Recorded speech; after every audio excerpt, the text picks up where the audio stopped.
time you provide, just like me, they long to be close to you. Oh, oh, oh, on the day that you were born, the angels got together, decided to create a dream come true. So let's bring us in your and I see that is why guys in the time for you, around, just like me, long to be close to you. Why do birds? Well, hello everybody. This is Dr. Willie Jolley and this is Dee. And that is our music. A little different this week. We played our music as part of the actual broadcast because we were watching a little bit of The Wizard of Oz the other night. But the reason is because this is not live, as we usually are coming to you live in living color from our kitchen studio. From our kitchen. It's our kitchen studio. Oh. Studio kitchen. No, yes, it's kitchen studio. But we are not coming live from our kitchen studio. We are pre-recorded because we are presently out of the country. And so... keep us in your prayers that we'll have a fun time where we are. We're going to the Caribbean, yes. And so, anyway, or Caribbean, as some people like to say it. Okay. Anyway. Caribbean. Is it Caribbean? But, some of the other folk call it Caribbean. Anyway, greetings, everybody. For those who don't know, I'm Dr. Willie Jolley. And I'm Dee. And we are the authors of the book Make Love, Make Money, Make It Last. Yes. 10 Secrets to Shape a Great Marriage. How long have we been married? Going on 37 years. Ooh-wee! 37 years and we still got the hots for each other. I'm still chasing her around the room or she's chasing me around the room. And we like being with each other. We like each other. Yeah, we do. And we respect each other. Yes, we do. You can like somebody but not respect them. Okay. Well, we like each other, we respect each other, and we're grateful that we found each other and we are together. So anyway, we are the authors. We want to encourage you, everybody, if you are in need or in want of a better relationship, if you want to improve your relationship, you want to improve your marriage, you want to have a more robust relationship, then we want you to go to jollymarriage.com and order the marriage book package. Once you get the package, we want 2 books, one for each of you, 2 workbooks so that y'all can work on this marriage. It takes work, but it's not, people say marriage takes work. We always say to folks, yes it does, but it's not hard labor. It's not busting bricks. It is work which is intentional. Come on, somebody. And it's rewarding. So go get 2 books, 2 workbooks, an audio book so you can play it in the car and play it for friends and whatever. And with us reading it, and then last but not least, a seminar on CD, 2 CDs in this seminar that we did at a big marriage conference that was just. The questions that we got from these folks is worth the seminar, wouldn't you say? Some of those questions were, yeah. But it would help everybody. And so... I wrote him a note. I said, hurry up. Oh, she talking now, but a few minutes ago she was eating nuts. Eating nuts. eating pistachio. Waiting for you. Pistachio. I was waiting for you. Somebody recently, I didn't turn off the camera at the end of the song like I was supposed to do, and we were still on live. And I was reading Facebook and the messages. She was eating nuts. And I was eating nuts, which is my protein because I'm a cheating vegan. Okay. All right, let's get going. We get going because she wants to get to it and get with it. So again, for everybody who's joining us, maybe a few minutes late, this is not live. You can put all the chats up there you want, but we ain't going to see them because we are in the Caribbean. And so... I hope you enjoyed tonight's show, though. So watch it because it's worth it. Continuation. Okay. Part 3. Headaches and Other Lies. Sex, Headaches and Other Lies. Part 3 of Sex, Headaches and Other Lies. And that's part 3 of the 5 major marriage busters that we've been reviewing. And number 1 was communication. Communication. That people need to talk to each other. They need to listen to each other and be focused on Seek first to understand, then seek to be understood. So seek first. 7 Habits of Highly Effective People. That's a great one. Seek first. By Stephen Covey. By Stephen Covey. Seek first to understand what the other person is saying before you chime in and say, I know what you said. Seek first to understand.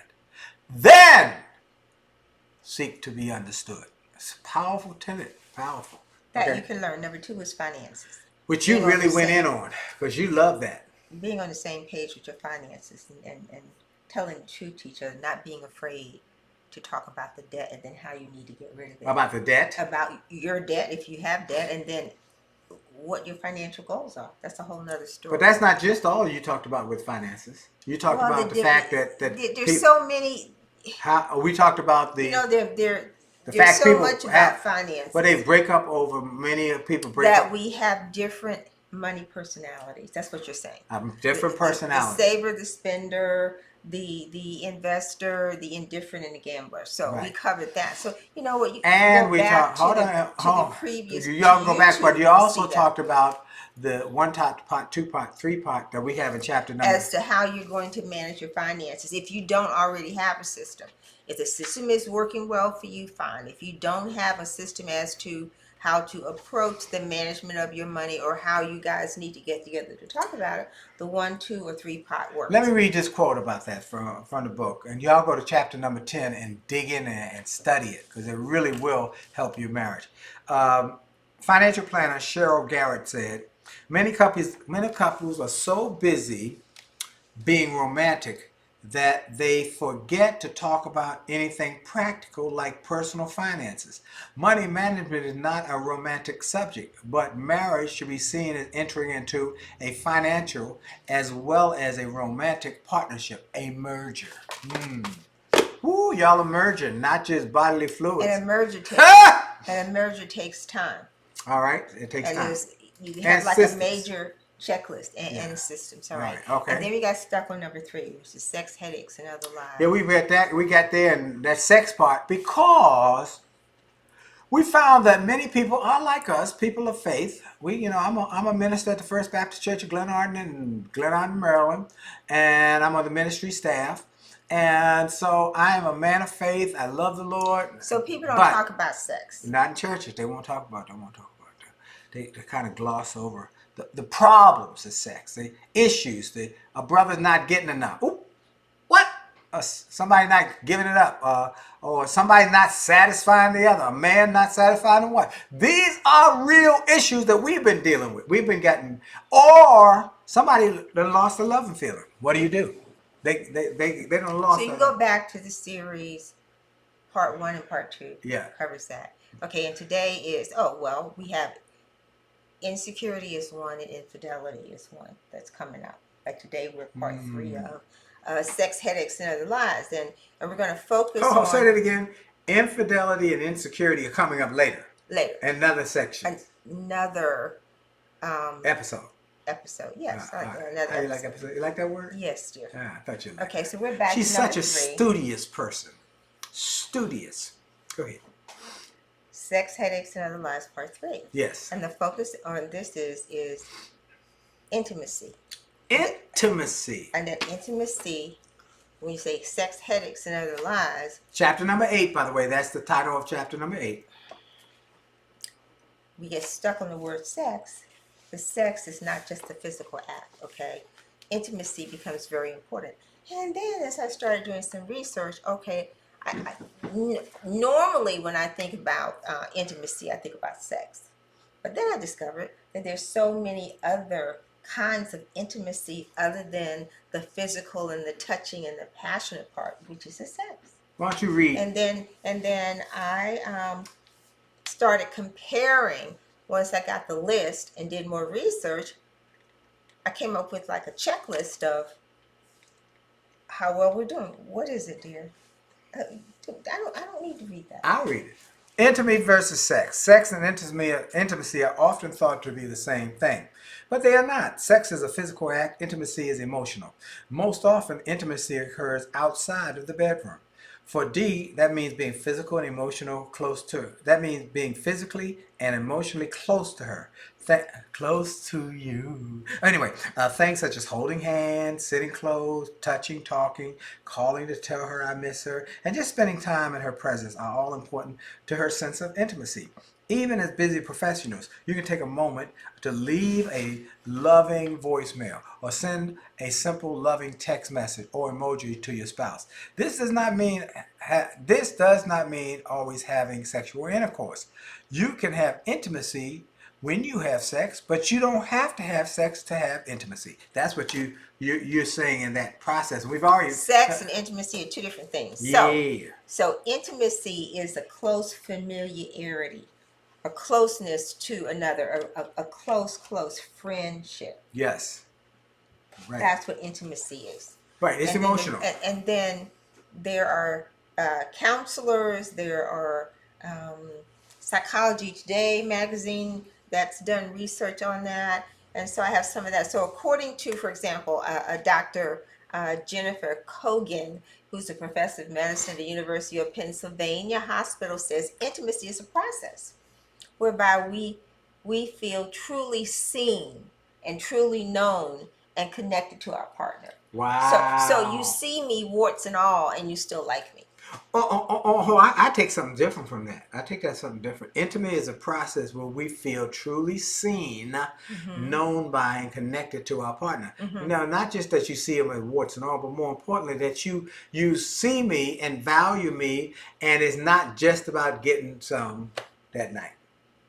Okay, I see it from a different perspective. I see it from you see me, you value me, and well, maybe you see me, you value me, you respect me, you see me in my totality. So you can love me, like I said, love and respect are certainly. And we connected on an emotional level, and it's not just the physical level. Even though the physical level is important to a brother. Okay, anyway.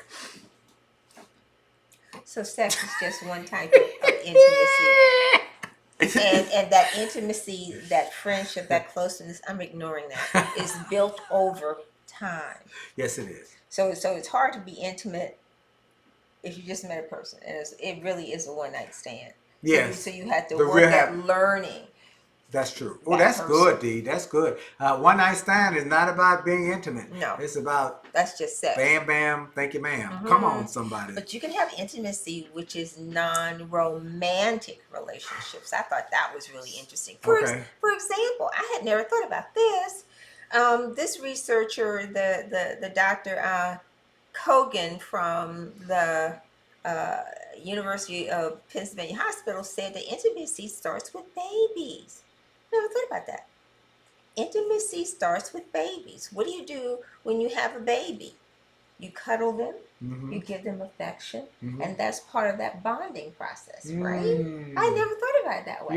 You're right. That you're creating, so you're not talking about sex, but you're talking about that close, that warmth, warm and nurturing relationship. And engaged and connected. Okay. Right. And so without that engagement and that connection, it's like living with a stranger. So that's why you can be married to a person and feel like you're with a stranger. Wow. Because you're not working at developing that closeness and the intimacy. Now, according to this doctor by the name of Sam Nabil, Nabil, who has a clinic in Boston, a series of clinics in Boston called the NAY Clinics, he says that intimacy is actually good for our health.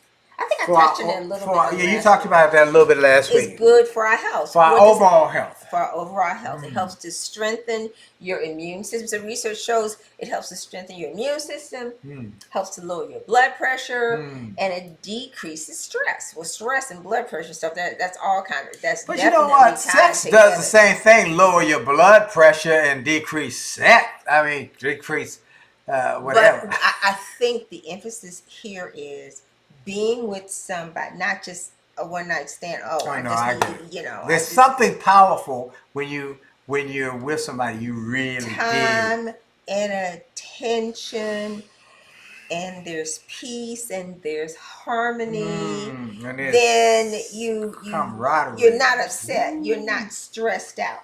All right. And you're not saying what? I don't remember. Counselor says when I was single, But every now and then a memory will come back and say, what the heck am I doing here? That's what you would think? And what was your answer? Afterwards. Afterwards. So it was Come on, physical. brothers, tell the truth. Tell the truth. So it was physical. Yeah, it was physical. Okay. So with with your spouse, intimacy should help lower your blood pressure. Yeah. Right? Yeah. Reduce your stress. Yes. Which then builds your immune system. Because if you're stressed, your immune system is negatively impacted. All right. Okay. So there are different kinds. So we already know about. So you've got different the types. first So we're gonna kinds go through the of intimacy, which leads to sex. The physical touching, the kissing, the cuddling, all that, which leads to sex, right? Yeah. That's what is that called? That's called physical intimacy? Sexual? Sexual and physical. Sharing passion and pleasuring, which is part of that sexual encounter. The pleasuring. Okay, so we don't need to go any further with that. That involves the touching, the cuddling, the holding hands, and yes, the kissing and sex. Okay. You didn't say that when you was let's move on. When you was telling me to come over to your place. Excuse me. Oh, excuse me. Emotional intimacy is number 2. Emotional intimacy deals with being on the same wavelength as the other person. Now, what does that mean? Okay. That's with your words and with your communication. You kind of emotionally understand each other. You trust. It's easy for you to trust. So I give you an example of that intimacy. When you lost your job, the day you lost your job, and you called me, and you said, "I just lost my job. I need you to come and just be with me." Yeah, I need you to be with me. I didn't need you to be with me. She said, "No." That was emotional support. Yeah. So emotional intimacy refers to emotional support. Right. Or being able to share your emotions and not feel that they will hold that against you. Right. So you're able to share your vulnerabilities. Correct. Right? Yep. Okay. So we've got the intimacy, which is sexual. We have the intimacy, which is emotional. Then we have the intimacy, which is intellectual. I like this one. That's a big one. The intellectual intimacy refers to ideas. Ideas are the exchange of ideas. You know what I thought about as it relates to this is that, oh, I read this great book. Here, I thought you might appreciate it. Yep. And I want to share it with you. Yep. Or it had great ideas, and you share this with you. And that's how we were able to I was able to get on the same page in terms of being an entrepreneur. But more than that, let me give you another example. Let me give you another example of that. Okay. Is the fact that I had been a very, very, very single man. Okay, I had been very man about town per se, and I was, very single. And I had a number of beautiful, really nice, beautiful women who I had dated and were going out with. What connected me to Dee was 2 things. One, beyond the beauty, because there were a lot of beautiful women. It was the intellectual stimulation that I got when we would sit and talk. We talk about ideas. We talk about concepts. We wouldn't talk about people. But we didn't do that. We don't do that really today. We talked about ideas, where we're going. And it was stimulating. And it was invigorating. That was intellectual intimacy. See? That's good. Yeah. Okay. So you share common ground in terms of decisions. Right. Because you are exchanging information about each other. Like, oh, okay, that makes sense. Like the guy we had the conversation with, and he had got a woman pregnant, and we said, well, what did y'all talk about? And I mean, it went south after the baby was here. I mean, it went off the rails. It was bad. I said, what did y'all talk about? Oh, she was so fine. I never talked to her. I wasn't focused on it. Whoa. So you can go from, okay, there's no intellectual conversations, just a physical, right? Yep. To intellectual conversation that can be about, I have this idea. I need your advice. Read this article, read this book, tell me what you Your think. thoughts. Or it could even be like the controversies now. Yeah. Black Lives Matter, whether or not you should take the vaccine, the controversy or the pandemic. Take the vaccine, first of all, everybody. Take the vaccine. Please. We don't want no more people dying. Take the vaccine. Do it. But talking about unpacking what the issues are. Okay. And understanding. Like you have people, you have friends, oh no, I'm not, or I will. And having a conversation where you unpack what their thoughts actually were. Yeah. And some who I've got research that says you should do or you should not do. Got it. What's right? the next one? Okay. The next one is financial intimacy. And financial intimacy really goes back to like number 2. But in the research where they talked about the different kinds of intimacies, that financial intimacy is really crucial. Because you can have a reach common ground when it comes to money. And that determines security for many. And y'all the on the same page financial about ground determines security. So financial intimacy says understanding your partner's money style and how you guys can work. What is your own money style? What's your partner's money style? And how you two can come to agreement and work together. Okay. Okay? Yeah. And you have to be honest about your spending, and you can talk about what are your long-term goals. But until you lay everything out on the table, you know, what are your long-term goals? Or when do you want to retire? You want to buy a vacation home? You know what? But even beyond that, let me tell you what real intimacy is. That y'all have a common philanthropic perspective. That you want to be a blessing to others. And like yesterday. Well, some people don't have a philanthropic perspective because they're barely trying to make ends meet. I don't think that's... Well, I think, you know what? I will push back on that. Because everybody has the capacity to do well for somebody else. You might not be able to do a lot, but you can do a little. And when you are on the same page about doing something that will help somebody else, whether when we did our sock campaign for the homeless, and you know, Central Union Mission, and we went about doing socks for them, and we took gobs of socks down there because we read a study that she handed to me, and I said, let's do this, and she was into it, I was into it, and it was intimacy. So that was part intellectual. It was intellectual, but it was also financial because we raised money and we put money into this. We earmarked to this project. Okay, go ahead. All right. Okay, so you get common philanthropic goals. I like that. I'll add that to my article. Okay. 5 was unconditional intimacy. I thought, what is that? Unconditional intimacy? It's loving the person no matter what they do or their flaws. Ooh. That could be a real challenge. That could be a real challenge. And one example was unconditional intimacy. Unconditional intimacy is that you will love this person regardless of what they do. And an extreme example might be regardless of your flaws. So what if a person gives you a disease? Ooh. Or a person has a baby out of the marriage. Right. We've seen that happen a number of times with people. And you're able to forgive. And in some instances, to raise the child. Ooh, that's tough, but it does. We had a church person mention at one of the churches.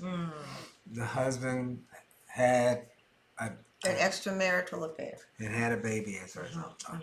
Okay, let's talk. What did you say would happen to me? I'm not going to go there. Let's keep going. It has to do with super glue. Let's keep going, okay? So, all right, next. That level of commitment, unconditional intimacy. If you can forgive your partner in any kind of extreme circumstance. But that's a type of intimacy. That's considered a type of intimacy. Wow. So next is aesthetic intimacy. So that's not that's a lot easier. That you share common interests like visual. Aesthetic is visual. Like you like museums together. You like gardening, which you don't like. Going to gardens, like I like the botanical gardens. I go with you though, don't I? I take you to when I asked you. I take you to your little garden place. But that's aesthetic intimacy. I walk around going, oh, isn't that beautiful? So I have to explain it to him and say that's beautiful because he doesn't see what I see. I'm not aesthetically gifted like that. No. But at least you care enough about me. I was aesthetic enough when we did our Thanksgiving picture that I saw the cranberry colored leaves in Yes, the you trees. did. I Yes, said you that would do. Yes. All right. Yes, you saw it and I didn't see it. So you're sharing experiences that are more visual. That's considered aesthetic. Right. Like you like art. Or Yeah. you do the museums, or like I said, the botanical Or we gardens. like a play that we go or to. you listening to music. Uh-huh. Or shared music. The Greatest or Showman. Going to plays in New York. Or the movie The Greatest Showman, which is my favorite. Her favorite. And I mean, we both love it. Okay, come on. We got time. So now we've got, and creative intimacy. So sharing acts. Now, to say, what is that? Okay, like painting, like dancing. Like some couples enjoy taking dance lessons together or hand dancing. That's considered creative intimacy. Your juices and the like flow because you both like that and you like each other. Yeah. And it brings you closer. Okay. Then there's something called recreational intimacy, which means sports. Okay. Or just having I've been with you to football, tennis. Well, you focus on yoga for me. Well, yeah. I took her to play tennis when we were first dating. But that was just to get me hooked. And then he said, "You ruined my game, so no, I can't play with you anymore." But I played with her initially. But recreational intimacy says you enjoy doing things these sports things together. We go to the gym together. Skiing. We go to the gym. And that's one of the things. Even though we go in different directions. Yeah. And then sometimes you might stretch with me. How might do a cycle class with you? We do that together because we both like that. Okay. We like that. And then 9 is work intimacy. That's a really interesting one because sometimes the work intimacy can be you enjoy this kind of the maybe the technology that you're with in your particular career, and sometimes that can lead to what's that word? You can have a workplace spouse. Oh, we see it often in letters we get, but we work together and we work together all the time. So that's exactly true. Okay, next. Okay, and then there is experiential intimacy. I thought, this is interesting. And experiential intimacy simply means just spending time together, which is really one of the love languages that Gary Chapman talks about. Quality time together. Holding hands, going out together, being together. And it can cover any of the other things. Yeah. Being together and having different kinds of experiences. Okay. Then there's spiritual intimacy. We have that. We have that. Because we share the same faith. And when we pray, we hold hands. When we have in service, we hold hands. There's a spiritual intimacy, and we pray for each other. And we are so we're sharing our faith. We're growing our faith. We're open. We're vulnerable. And we're learning together. And we trust each other with our feelings, our hurts, our pains, our concerns, our fears. And then number 12, is that right? Communication intimacy. Now, what does that mean? Understanding and affirmations. Ooh, where you listen. Right. And you're tuned in. You overall paying attention. And somebody say, well, some of these could kind of blend to some of the others, but they're like one particular aspect of it. And in terms of communication intimacy, it says paying close attention to your spouse. Wow. And working at understanding. To go back to where we started, seek first to understand, then seek to be understood. Sharing the ideas, trying to understand the other person's ideas, and the importance of the words that you use. And how you say it. To even when you disagree, the importance of the words that you use so you're not disagreeing. Not disagreeable. Or what are you going to say? You're not disagreeing with a person, you're disagreeing with the concept of the idea. I see. And the goal is to never to destroy anybody else's individual. Never. Confidence, not to destroy their we are always trying to make sure we're in it together. And I want her to feel good. Right. You know, the greatest negotiations are when both people leave the table feeling like they've won. That's the best ones. So words, gestures, facial expressions. I'm into you. I'm listening. You know, eyebrows, the It whole doesn't thing. mean you're talking every minute. No, listening. Okay. So there's dialogue. There's communication. There's camaraderie. And you So, share ideas that matter.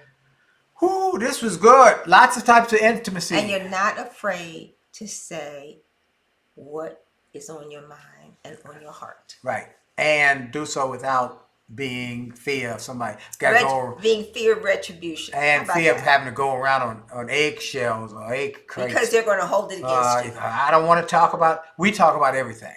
And when you hurt my feelings or I hurt her feelings, and we get it straight quick. We don't go to bed mad. That we learned that early. This stuff works. Look, we want everybody to go to jollymarriage.com. Get the book. Make love. Make money. Make it last. At least get the free chapter on communication. Get the free chapter 4. And for those who haven't gotten the book, we want everybody to get the book. It's going to be a great Christmas gift. If you want to be blessing people and really blessing people, get books for them. One person ordered 10 books recently. So get some that will bless them. Look. It'll lower your blood pressure. Oh, yeah. Hey, look, our time is up. Well, we're way over our time, but we want to thank you for yours. Now, for those who joined in late, this was pre-recorded.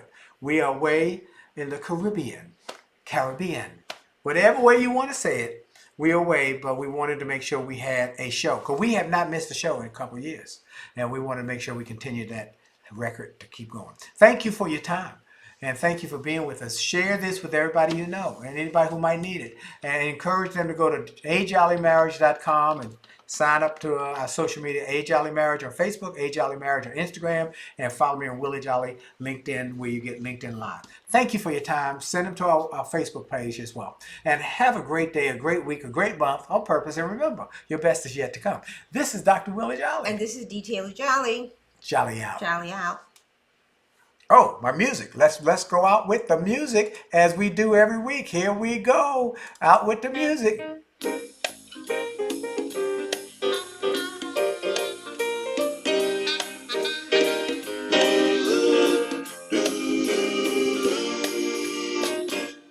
Why do birds suddenly appear every time you are near? Just like me, they long to be close to you. And why do stars fall down from the sky every time you walk by? Just like me, they long to be close to you. See y'all later. Have a great day. God bless you. And thank you for your time.